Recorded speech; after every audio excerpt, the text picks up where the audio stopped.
Pourquoi certaines excuses semblent-elles, tellement logiques?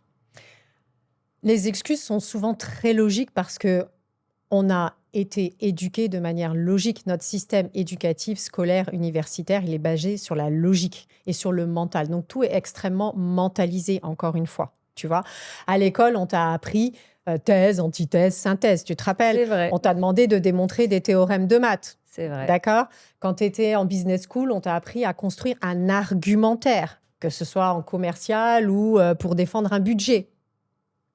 Donc, l'esprit logique est très puissant dans nos sociétés. Construire une excuse à partir d'un cadre, c'est hyper facile. Tu prends l'exemple, par exemple, je vais prendre mon cas. Moi, j'étais la reine des excuses vaseuses parce que j'assumais pas le fait d'être un peu sauvage, entre guillemets, et aimer ma solitude. Donc, à chaque fois que on me sollicitait pour sortir le soir ou même des fois le week-end, je trouvais toujours une excuse très logique. Non, mais je rentre de mission, j'étais dans les avions tout le mois et tout, j'ai pas vu mes filles, s'il te plaît et tout. En plus, j'ai un dossier qui est hyper urgent à rendre lundi matin. Franchement, je peux pas monter avec vous à Assini ce week-end. Je vais rester à la maison. En plus, j'ai la piscine, t'inquiète pas, ça va aller. D'accord? Donc, quand tu entends ça, c'est super logique. Je suis cadre, j'étais dans les avions, j'ai un boulot de dingue, j'ai un Oui, dossier à rendre et j'ai pas vu mes gamines. c'est crédible. Donc c'est crédible, même si toi tu sens que c'est foireux. On va parler franchement, tu vois. Sauf que au lieu de dire, écoute, non, je suis fatiguée ce week-end et surtout, j'ai envie d'un moment pour moi parce qu'on sait très bien que tu vas pas faire le dossier et on sait très bien que tu vas pas profiter de tes gamins et que tu vas regarder la série Bridgerton sur Netflix, Qui est voilà, génial, hein, qui est soit dit en génial. passant. Tu vas t'enfiler la série de Bridgerton et tu vas mettre les gamins à la piscine. Bien sûr. D'accord? Donc, c'est foireux à souhait. Sauf que tu n'assumes pas. Donc, les excuses les plus logiques sont souvent les plus dangereuses parce qu'elles sont Mmh. construites et elles te maintiennent définitivement dans ton inconfort. Elles te maintiennent dans ta prison super confortable et elles ne te poussent pas à dire ta vérité. Elles Mmh. ne te permettent pas d'exprimer qui tu es et d'assumer ton identité. Donc, c'est très dangereux.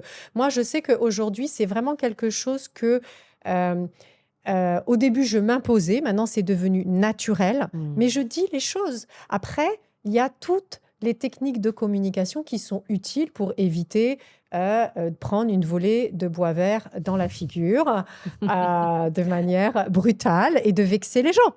Tu vois? Mais tu peux exprimer les choses. Donc, le problème, ça va pas être l'argument en soi, tu Ouais, vois? C'est pas tellement l'excuse, c'est pourquoi tu as besoin d'une excuse. mais oui, dis la Pourquoi? vérité. Dis la vérité.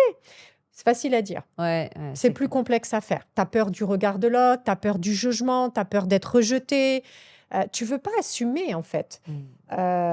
Et moi, je suis passée par là, donc je comprends.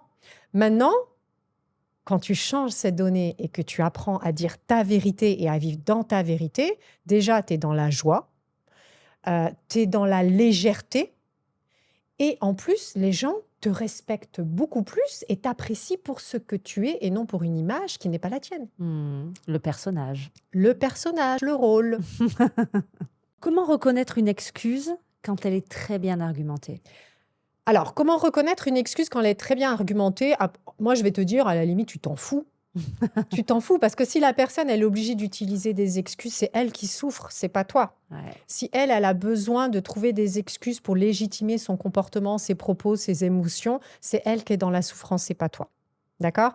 Par contre, ça peut être utile de détecter quelqu'un qui joue beaucoup dans l'excuse, enfin qui est tout le temps dans l'excuse, parce que déjà, ça va éviter que tu dépenses trop d'énergie à le convaincre, parce qu'une personne qui passe son temps à donner des excuses, tu peux pas la convaincre. Moi, j'en sais quelque chose. Mon père disait ça tout le temps. De toute façon, Maï a la réponse à tout.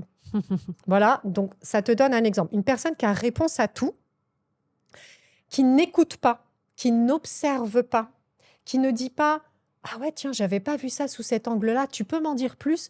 Ah ouais, non, j'avais pas compris ça, explique-moi». C'est Ces écoutilles sont fermées, donc tu perds ton temps. Hmm. Tu vois? Et la deuxième chose, et ça, c'est plus énergétique. Moi, personnellement, aujourd'hui, j'ai même plus besoin d'utiliser cette technique pour détecter l'incohérence de la personne en face de moi parce que mon énergie, je me branche directement et je capte dans son enveloppe énergétique, dans son aura, Mhm. qu'elle est incohérente. Ouais. C'est perceptible, c'est visuel même, je le vois. Donc, du coup, je vais le capter et je vais passer mon chemin. Je vais lui tendre en général la perche parce que cette personne-là, elle est en souffrance. Alors attention, elle n'est pas au bout de sa vie, hein. Elle peut être au bout de sa vie comme elle peut être juste en légère souffrance. Mais si elle est en train de chercher des excuses, c'est qu'elle n'est pas bien à l'intérieur. Hmm. Et donc moi, je ne peux pas m'empêcher de lui tendre une perche pour qu'elle essaye d'arrêter de se donner des excuses. Parce que moi, je ne vais pas la juger, je vais le faire avec bienveillance, c'est mon job, Hmm. tu vois. Donc elle est en sécurité totale. Mais t'en as, ils n'ont pas envie. Ils préfèrent rester toute leur vie dans les excuses et dans leur inconfort qui est connu et qui est rassurant pour eux. Mais est-ce qu'ils ont conscience de ça aussi? Pas forcément. C'est une très bonne conscience. Pardon, pas forcément. C'est une très bonne question. La plupart des gens n'ont pas conscience qu'ils sont en train de se construire des excuses.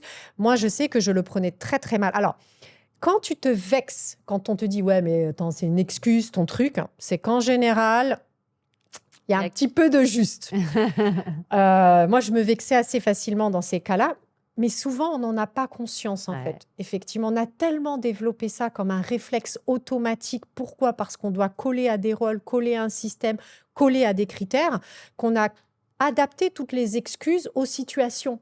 Donc, on n'a même plus conscience, en fait, qu'on sort des excuses foireuses, tu vois? Ouais. On n'a même plus conscience de ça.